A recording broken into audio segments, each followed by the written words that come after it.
Buenos días. Están presentes.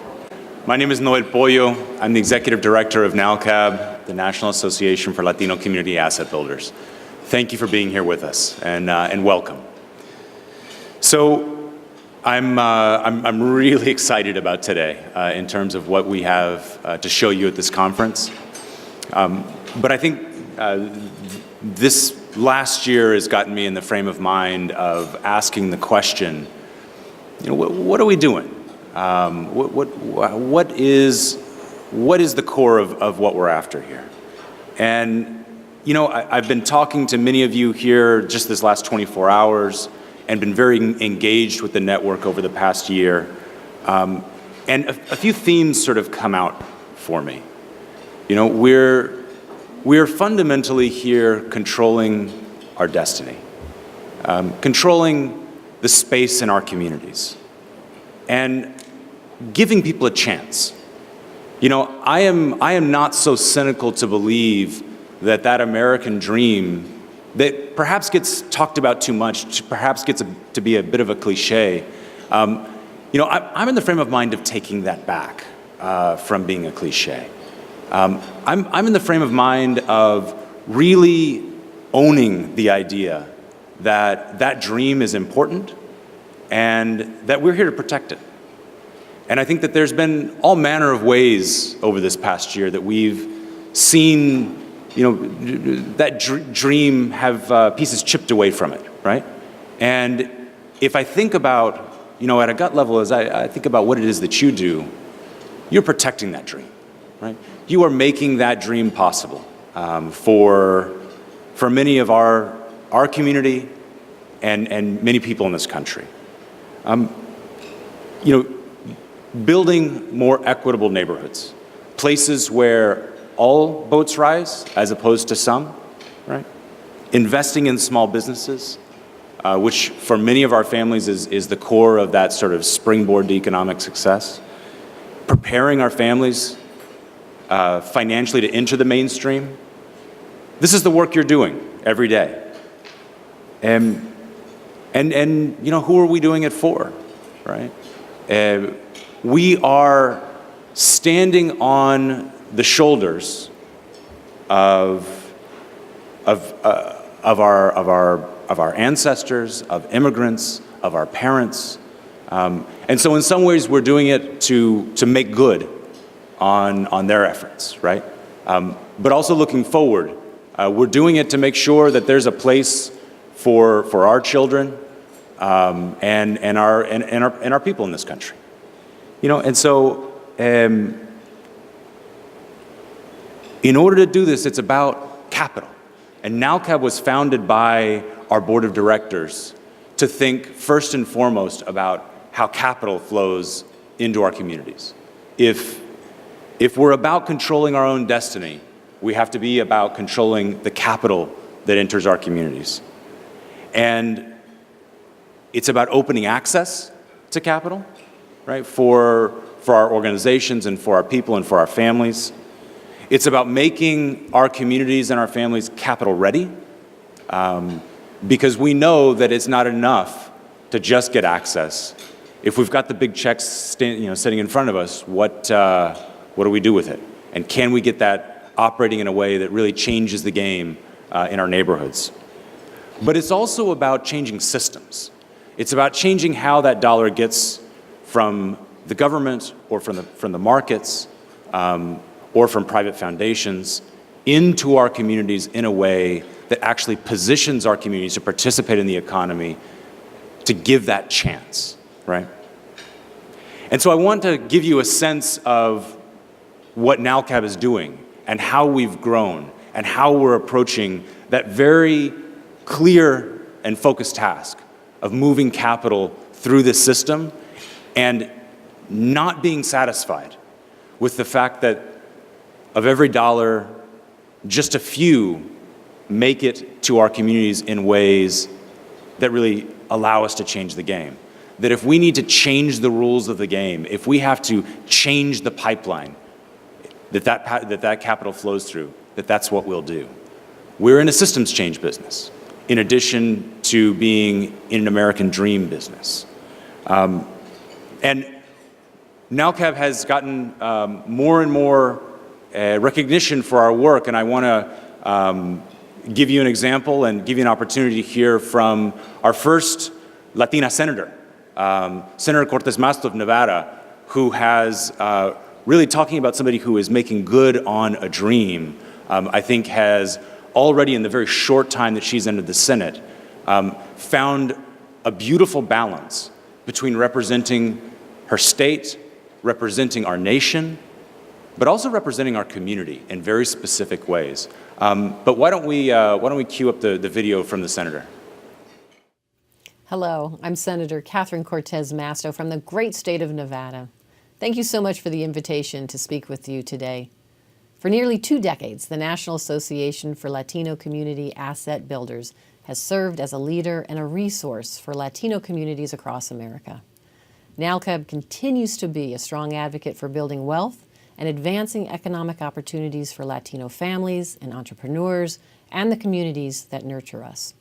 You know, this conference is such a strong example of the power of our community and of our ability to come together, support one another, and provide resources to the next generation of engaged Latino leaders and entrepreneurs. The importance of community and coming together is a constant for Latinos in America and has been the backbone of my own personal story. I am the proud great-granddaughter and granddaughter of immigrants. My grandfather crossed the Rio Grande from Mexico for a better life, and my father built upon his father's sacrifice. They shared with me values of hard work, respect, service, and responsibility to my community. I also saw how my community helped them. That community support guided me through law school, a job as a federal prosecutor, and then on to Attorney General for the state of Nevada, and now as the first woman from Nevada and the first Latina ever elected to the United States Senate. I know that my story is also the story of many of you in this room today, and that is why the time you spend together over the next couple of days is so important. You're bringing developers and advocates together from across the country to strategize how to protect and strengthen our communities during an incredibly difficult time. Creating good-paying jobs, thriving businesses, and providing safe, stable, and affordable housing requires partnership with the federal government.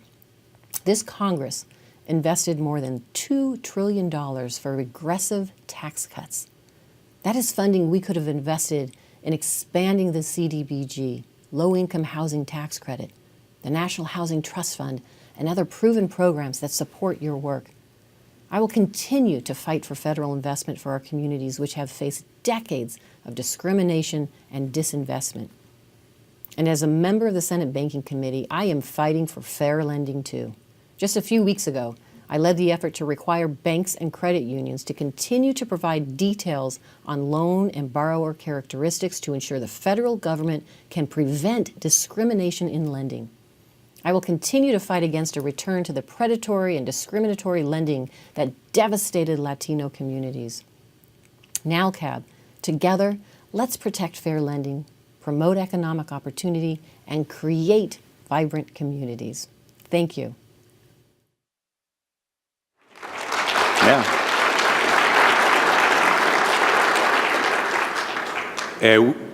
Want to encourage you that when you find yourself in Washington, D.C., first connect with our team in our D.C. office, but find a way to stop by the senator's office. She's made some wonderful staffing decisions, and I think is interested in hearing your story. But let me give you a sense of some of the growing work that we're engaged in at NALCAB. You know, we think of our work under 4 lines of business. We're building organizational capacity. We talked about, I mentioned the idea that we've got to have, our communities need to be capital ready. And what that means is that we have to have organizations and structures that can deploy capital in effective ways. And so that means that we are investing in our member organizations, nonprofit organizations that are real estate developers, small business investors, right? Organizations that are preparing families to receive capital through home buyer counseling, housing counseling, assistance with credit, all of this work. We are trying to support organizations really to change the game, change the level of efficiency of moving capital through our structures and our families. We've also spent the past 7 years really building another focus within that capacity building, and that's municipal agencies and state agencies. If we're going to follow capital through the system, it's incredibly important how block grants move from the federal government to local government, especially because that's how more and more of our capital has moved over these past 10 years. And so we have contracts with the U.S. Department of Housing and Urban Development where we are sent out to work with municipalities and states to help them strengthen these systems and adapt these systems to the changing demography of our country. And that has allowed us to be in positions to change the game in ways that working with our nonprofit partners doesn't allow us to do. And so most recently, a team out of our DC office was sent to Puerto Rico, where we will be engaged in disaster recovery work. The first time the federal government has ever taken an explicitly Latino-serving organization to represent the federal government in this kind of work in Puerto Rico or frankly anywhere else in this country. We are engaged in investing in leaders, right? Always an eye on tomorrow. And so we have a national training. If you look to the back of your conference books, you'll see that we'll be in San Antonio in October. This conference, I hope, is a place for you to think and dream and learn. But our training is really focused to help staff, particularly frontline staff, middle managers in our organizations to hone their skills. It's 2.5 days of really intense work around those program areas, equitable neighborhood development, small business investment, and building family financial capability. It's an extraordinary place, I think, to learn and to share. The Colegio Fellowship is the other major way in which we are investing in leaders in our network. We now have almost 100 graduates of that fellowship over the past 6-7 years. And we now see an alumni network that is coming into its own power, right? 10 executive directors that have risen from that group, and many more that have gone on to strengthen their professional careers with MBAs and going into the private sector and doing amazing work. So that fellowship is a way in which we are looking to ensure that there is not just a small trickle, but a flood of leaders to lead us into the future. We're doing policy and research work. Our team in DC is engaged on the Hill, and our team in San Antonio is engaged actually in municipal policy work in cities across the country. And so more and more we think about our programmatic work and our policy work really being the same work, right? Being able to bring our skills to the table to then change the way local governments and our federal government are thinking about our community as an economic opportunity. And finally, NALCAB is involved in doing direct investments with our members and in our members, through intermediary lending, through building collaboratives among our members to access capital, and through an equity fund that we run through a subsidiary asset management company. Our capacity and the approaches that we take have become more sophisticated, and I appreciate the opportunity just to give you a little bit of that rundown to update you on where we are. You know, we've got an extraordinary team talking about our growth. Could the NALCAB staff in the room please just take a moment to stand up so that you can see the breadth of our staff and also see the faces? Thank you. This is an extraordinary group of people, and I'll tell you, they are working hard. You know, when I come into the office, I see people who are motivated in a way that you just don't see in most places. Certainly, there's a pride in the work, but there's also a fire in the belly, and I really appreciate what our staff is doing. And please make sure throughout the day to recognize your hotel staff that's serving you today. They've really been extraordinary for us, so thank you to the team here.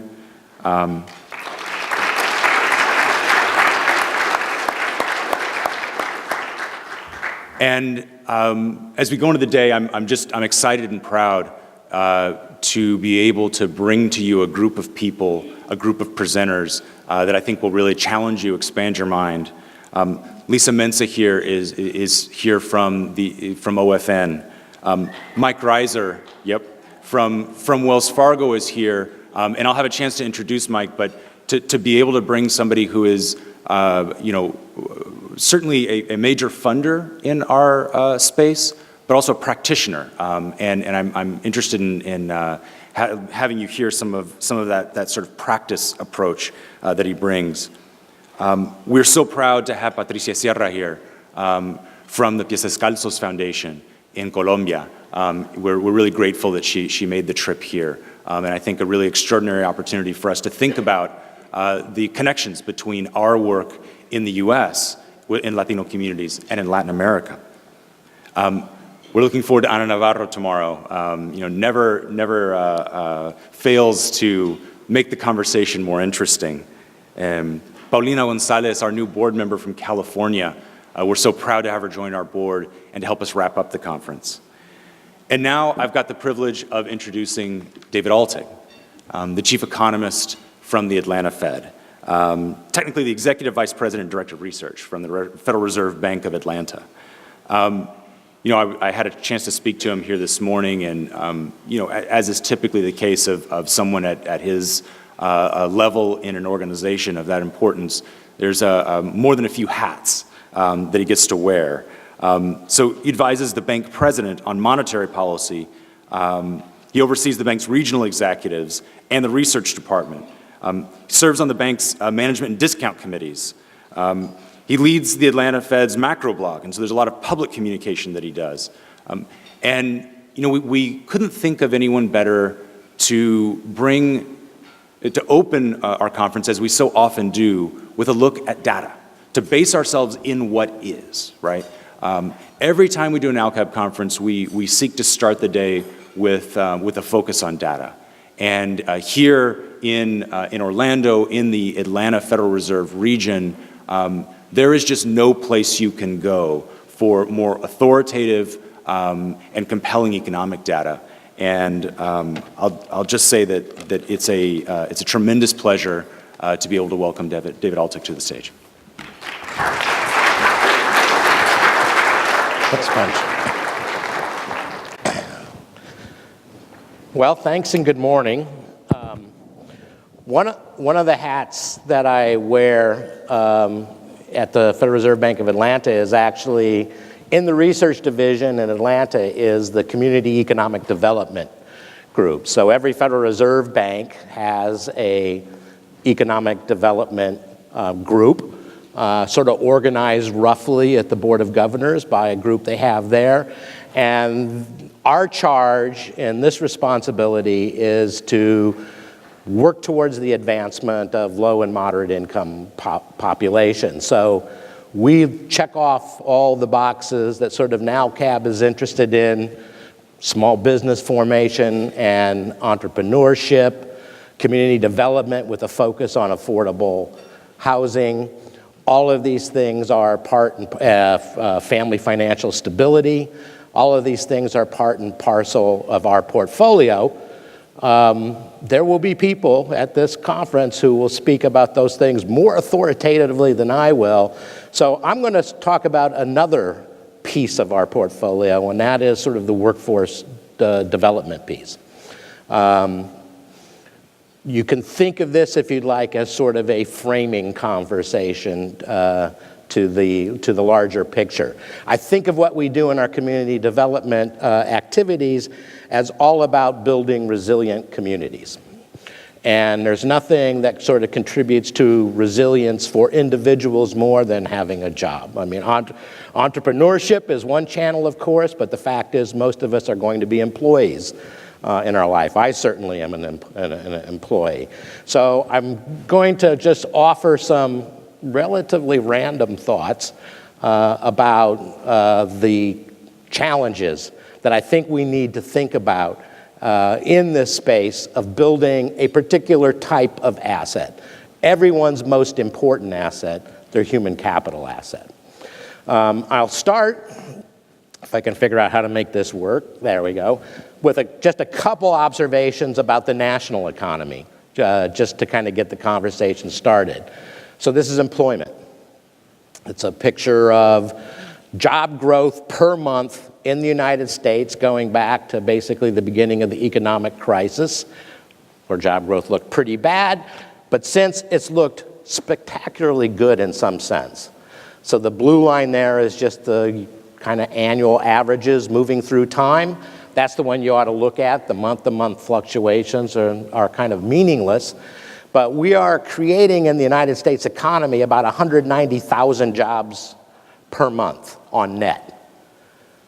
That is really good. To give some perspective on what that number means, it probably takes about 100,000 jobs a month just to keep the unemployment rate from rising. So we are creating jobs in the U.S. at a pace that, in some sense, is well above what the sustainable pace would be. Corresponding to that is unemployment rates that are quite low. What does quite low mean? Well, again, I think it means lower than what we would expect to see in the longer run, and certainly lower than what we've seen pre-crisis period, or at least back to pre-crisis levels. So I've shown you two versions here. The green line there is just the official unemployment rate, now running at 4.1, back to what it was before the crisis. The blue line, I think, is the better line to think about. That's the so-called U6 level of unemployment. It counts as unemployed people who are part-time but want to work full-time. It counts as unemployed people who aren't in the official statistic. You probably know that the official statistic only counts you as an active participant of the labor force if you've looked for a job in the last 4 weeks. A lot of people have not looked for a job in the last 4 weeks, but they have looked for a job in the last year. If you've done that, the blue line says you're unemployed. That is a measure that we were kind of focusing on as the appropriate measure for the health of the labor market for a long time, and it was not improving as fast as official unemployment statistics, but that has changed. We're sort of back now again to levels that existed prior to the Great Crisis. I could show you a gazillion labor market performance measures. There they are. I'm not going to talk about this picture. I've made an executive decision in real time that this looks way too complicated. But the idea is if I kind of take any measure of the labor market you might want, with the one exception being wages, which don't look so great relative to history, the labor market in the United States right now is outperforming basically any time over the past 25 years.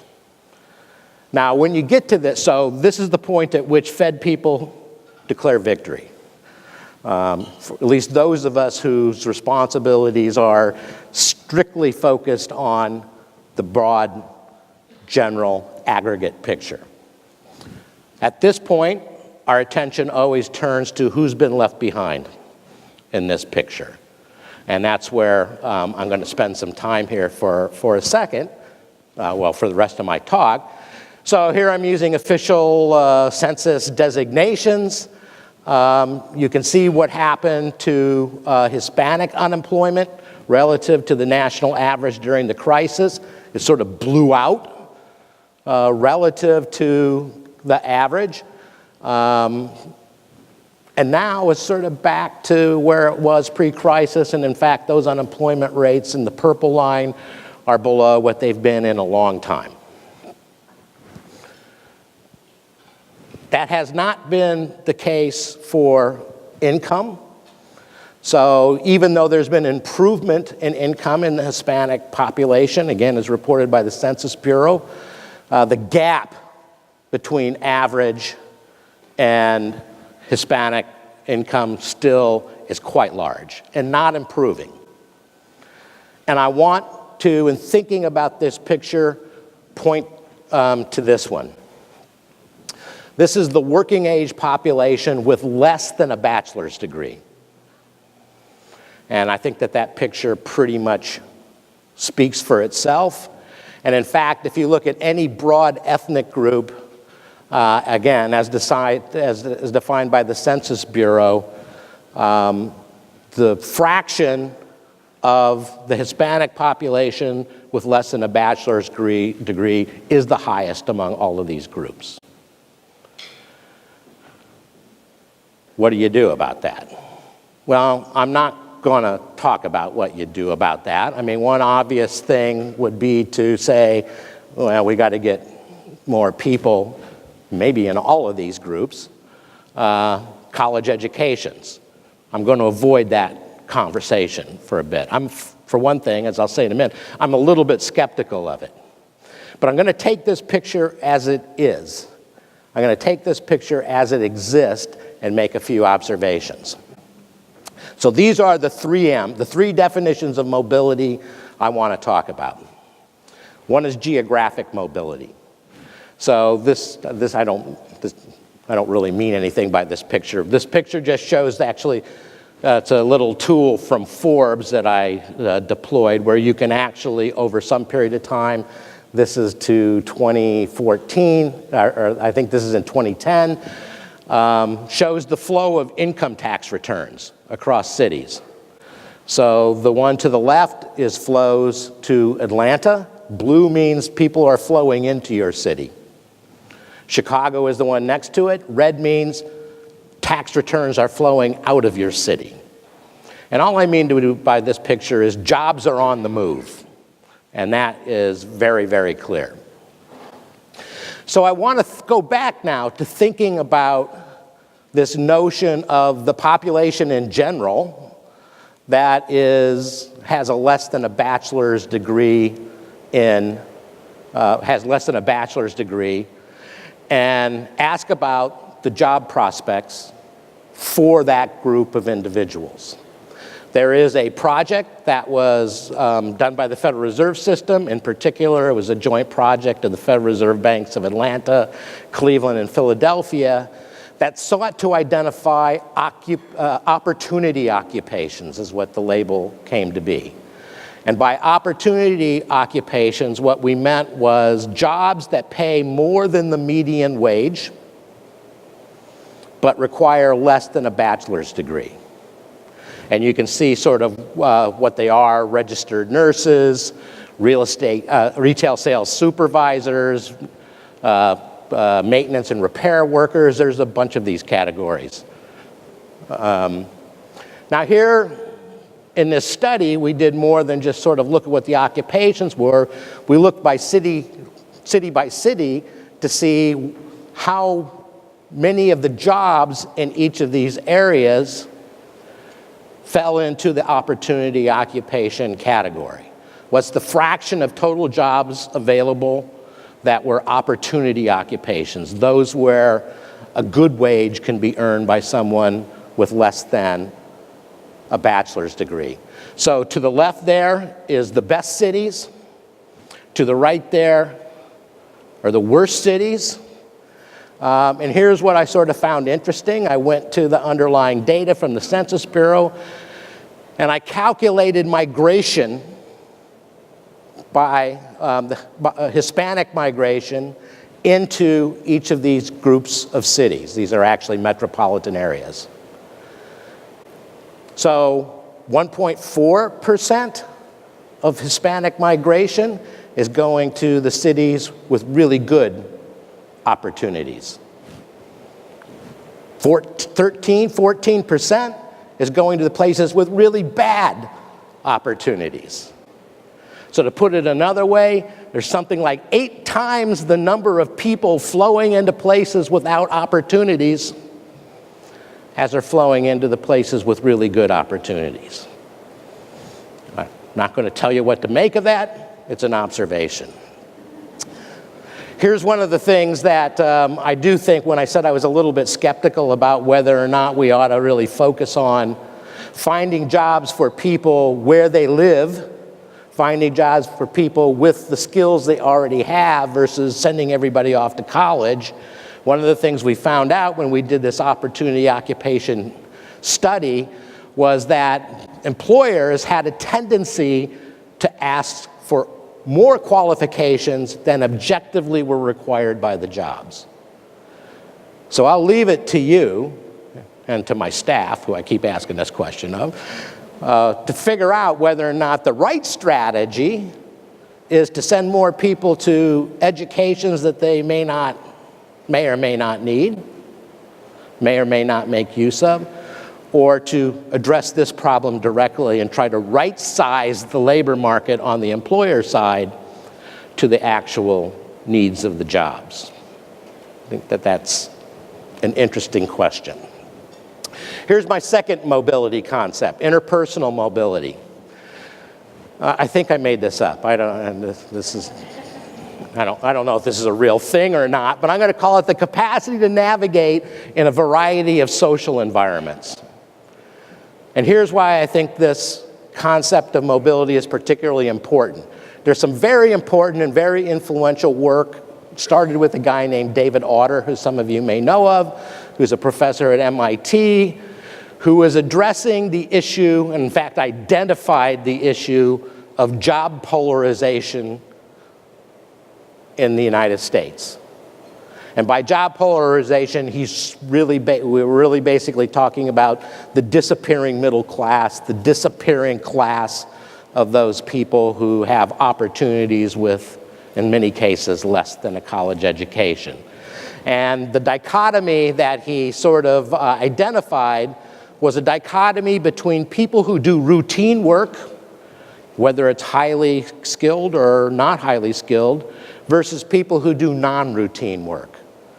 So think of non-routine work as maybe an attorney at the high skilled level of things. Think of it as a housekeeper at the low skill end of things. And basically what this picture shows, each of these bars is job growth. The big negative one is routine. And how this relates to the conversation I just had about sort of these opportunity occupations is the fact that many of the routine jobs that have been replaced by automation, by outsourcing, whatever it might be, offshoring more importantly, there might be, were those jobs that used to pay a better than average wage with a less than college education, and they're gone. Now here's the interesting piece of this. This may not be the best way to have categorized what's really going on. Here's a set of pictures I stole. Everything I'm showing you I basically stole from somebody. From a guy named David Deming. He's a Harvard professor. And this is employment growth broken up by two different categories. Does a job require high math skills or low math skills? And then second, does a job require high social skills or low social skills? The two lower lines there, the ones where there is no employment growth, are not related to high math skills or low math skills. They're related to high social skills or low social skills. The two higher lines, where there is employment growth and faster employment growth, that's about social skills. And if we look at the wage side of it, it's kind of even more stark. Those two high wage growth lines, if you didn't look at the labels, and you're probably not, those are both low, that's a low math skill and a high math skill. Those are just both the high social skill categories of jobs. This is our future. This routine, non-routine, cognitive, non-cognitive dichotomy that economists have now been thinking about for 25 years is not just kind of maybe not the clearest way to think about the way labor markets and skill demand is working. Looking back, looking forward, it surely is. The robots are coming and they're going to eat us alive. That is, AI is going to replace a whole bunch of this high math skill, high cognitive capacity jobs. But here's what AI, here's what big data, here's what robots are really bad at. They're really bad at being human beings. They're really bad at reading emotions. They're really bad at understanding the nuance of human interaction. And not only do we actually see that happening in the data with respect to the real employment and wage consequences in labor markets, certainly we're going to see it in the future. All right, my final concept of mobility, economic mobility, which I'm going to motivate that by what I call the Alice Cooper conundrum. The Alice Cooper conundrum comes from some lyrics in an Alice Cooper song, of course, and the lyrics go like this. I can't get a girl because I don't have a car. I can't get a car because I don't have a job. And I can't get a job because I don't have a car. So I'm looking for a girl with a car and a job.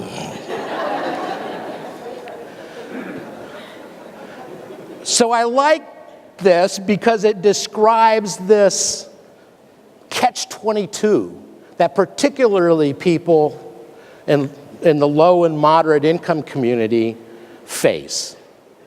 And it has to do with how we ought to think about tax reform for human capital development and growth. We've just gone through a big kind of debate and actual passage of a major tax cut bill, at least, even if it wasn't maybe reform. But it was in some ways meaningless to low and moderate income individuals who weren't paying income taxes in many cases in the first place. But they were receiving transfers, negative taxes, if you will, from a variety of social support programs. So I'm just going to cut to the chase here and what this means, skip all this stuff, and look at this picture. This is a picture of the public assistance cliff effects. This comes from Ohio. So what's in this picture is on the up and down, on the vertical axis, from the bottom to the top, is basically distance from a sustainable income, where sustainable income is defined community by community and includes what does it cost you to have a house, what does it cost you to have transportation to your job, what does it cost you for education, what are your taxes, all the sort of stuff that is necessary to sustain a life where you might be able to even put away a little bit for savings. So in many of these calculations, even some precautionary savings is included in the notion of a sustainable income. So 0 is the critical number there. If you're at 0, you're just earning a sustainable wage. And down along the horizontal axis from left to right is basically total income, including what you earn at a job and what you receive in the form of various sorts of assistance. And the cliff effects you see very clearly mean the following. As you build up income, either from work or from assets, as you build up income, you move closer and closer to a sustainable wage, to a sustainable income, and then something really bad happens and you fall off the cliff, and that really bad thing is the disappearance of assistance programs. So this is for different counties in Ohio. There are lots of calculators. There are actually calculators out there that allow you to do it for any community you might live in. And various states, I think Texas is one of them, have programs that distribute this information throughout the state. Here's what it really means. If you lived in Cuyahoga County in 2015 and you were a single mother with one infant and one preschooler, you would be better off earning $25,000 and receiving public assistance than you would by taking a job that earned $52,000. So I always ask people in community development, I always ask people in workforce development. I always ask people who are attempting to build the well-being of these communities, how are you going to overcome that problem? What is the proposition? What would be the proposition to you if you were sitting in this person's shoes? I don't know if you sit in shoes, but we'll say standing in shoes. This is, to me, one of the key policy questions that confront all of us who are in the business of trying to move people of low and moderate incomes into the American dream. I don't know how to solve it. I didn't know how to solve any of the problems or issues or answer any of the questions I just presented to you. I'm looking for all the help I can get. So let me stop there, and I'd be glad to open the floor up to questions.